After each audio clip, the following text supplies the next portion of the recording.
impossível que a gente entenda essa segunda hipótese de reversão sem que nós entendamos o momento histórico em que ela foi introduzida na Lei 8.112.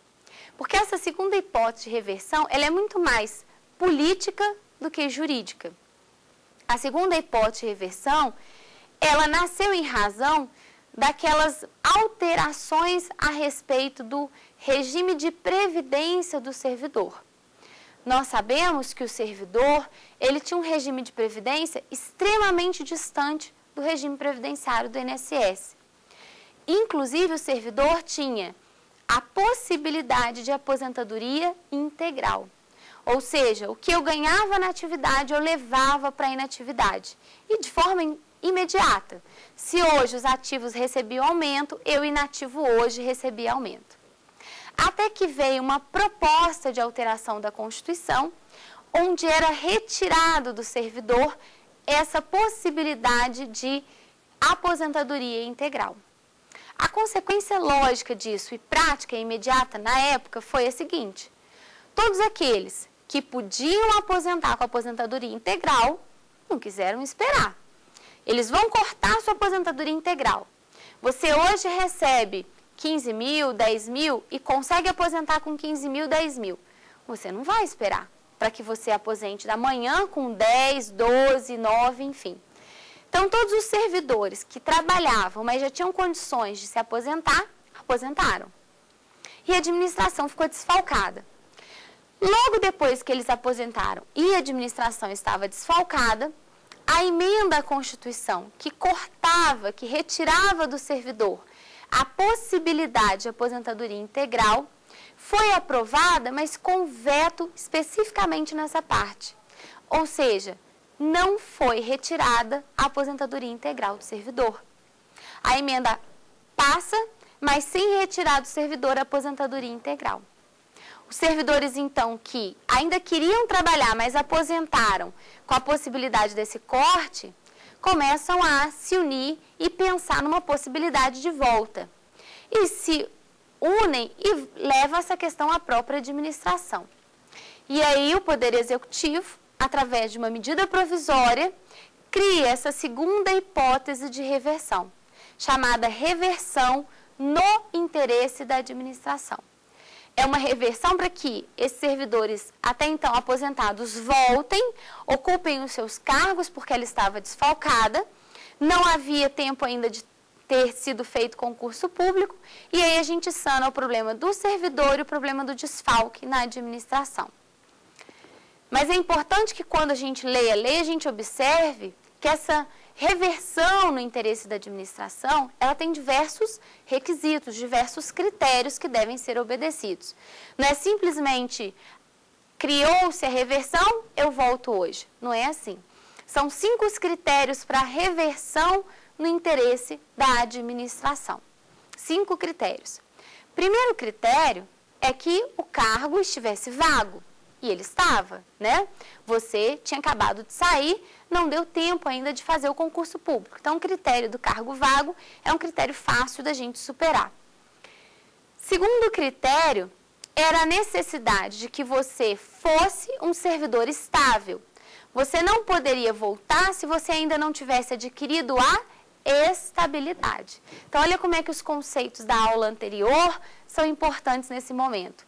Não basta você ter ocupado um cargo efetivo.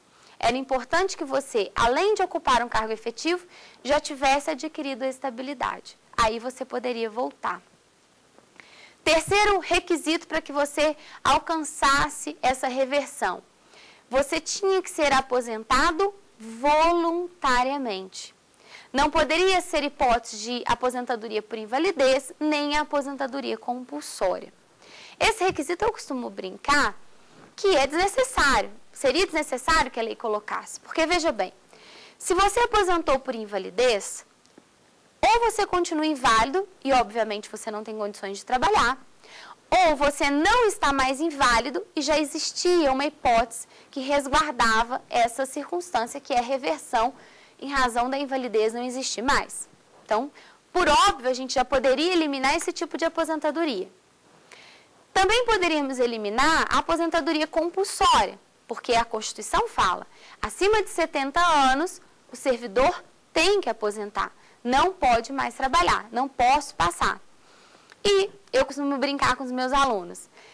Eu só conheço uma pessoa que depois de 70 consegue diminuir de idade, né? Não sei se vocês viram o filme do Benjamin Button, até onde eu sei, só ele hoje consegue ir fazendo 69, 68, enfim. Todos nós, depois de 70, vamos 71, 72, então impossível que se eu hoje me aposento na compulsória, eu consiga voltar.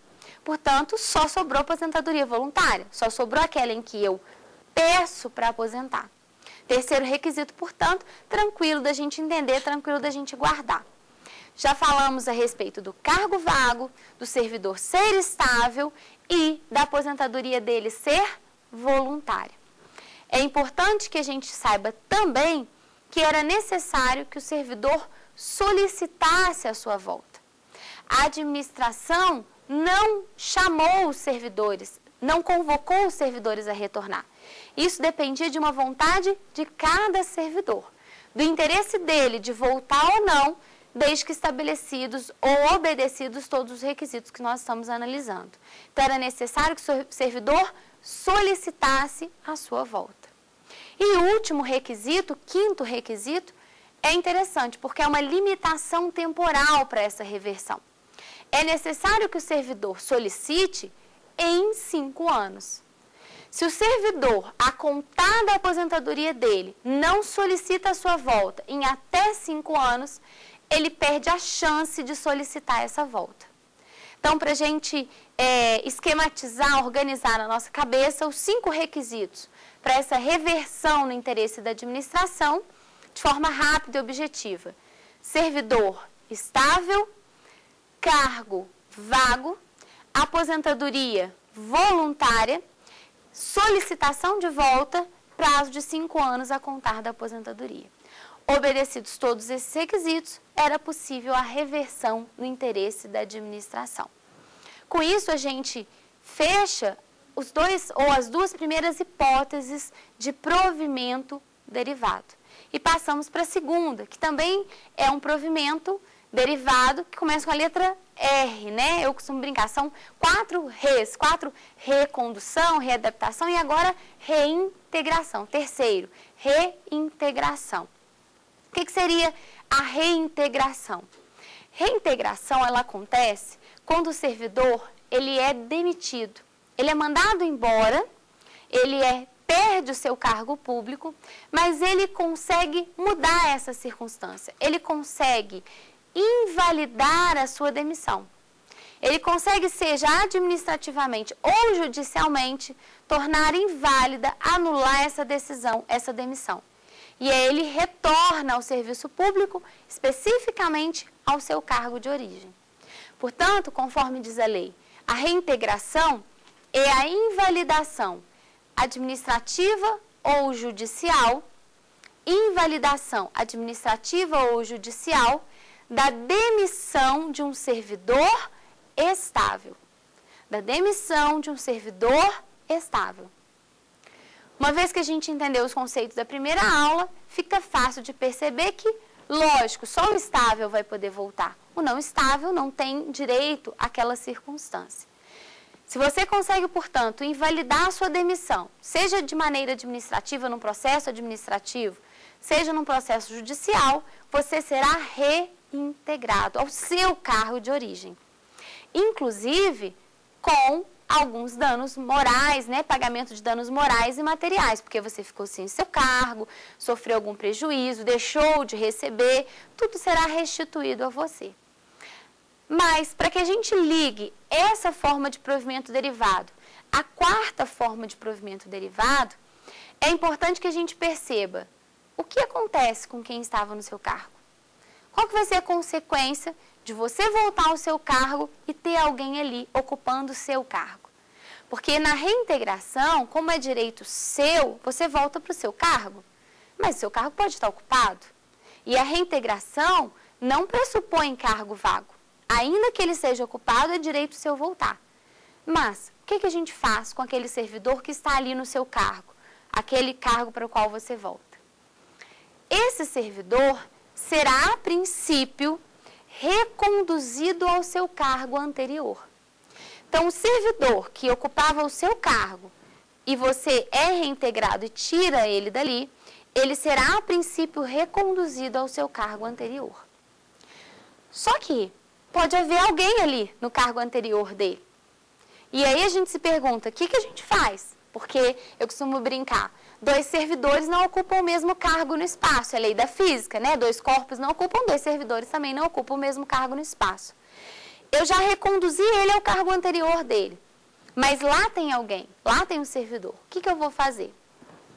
Primeira coisa que nos vem à mente é, Lucília, logicamente, pego essa pessoa e reconduzo ao cargo dela.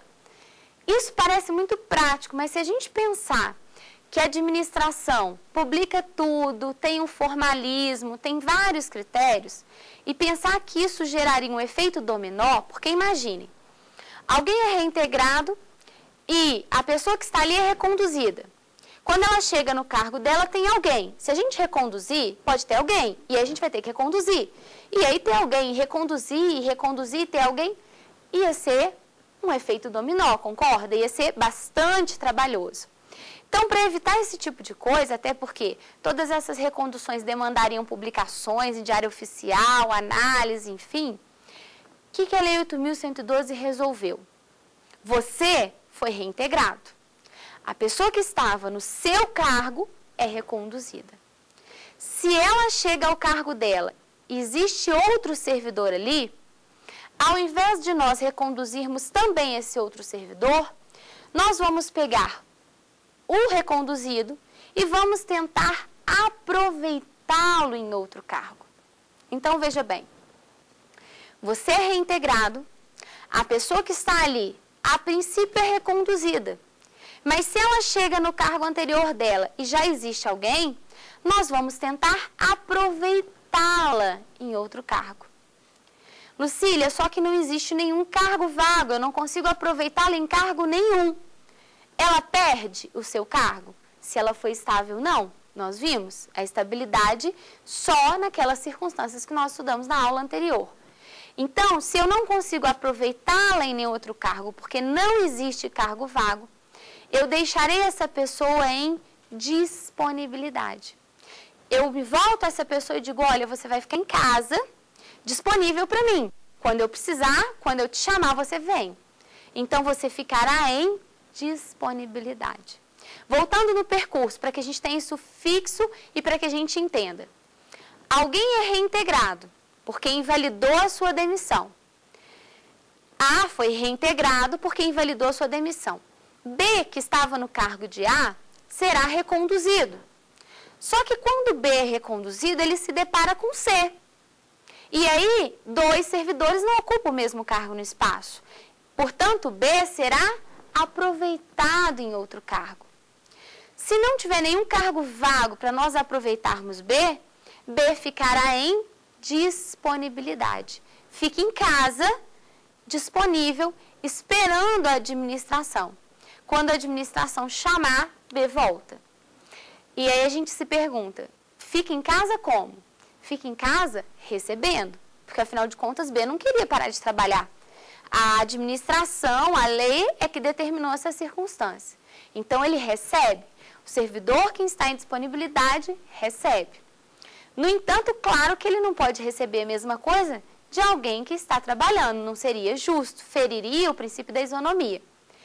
Daí, B receberá de forma parcial, ou seja, de forma proporcional. B vai receber proporcional ao tempo de serviço. É feito um cálculo onde a gente vai analisar o tempo de serviço de B e vamos verificar quanto B vai receber. Então, a reintegração pode levar a uma recondução, a um aproveitamento, ou até mesmo a uma disponibilidade. Portanto, quando a gente estuda a terceira forma de provimento derivado, automaticamente a gente estuda a quarta, que é a recondução. Porque, em regra, a reintegração leva à recondução.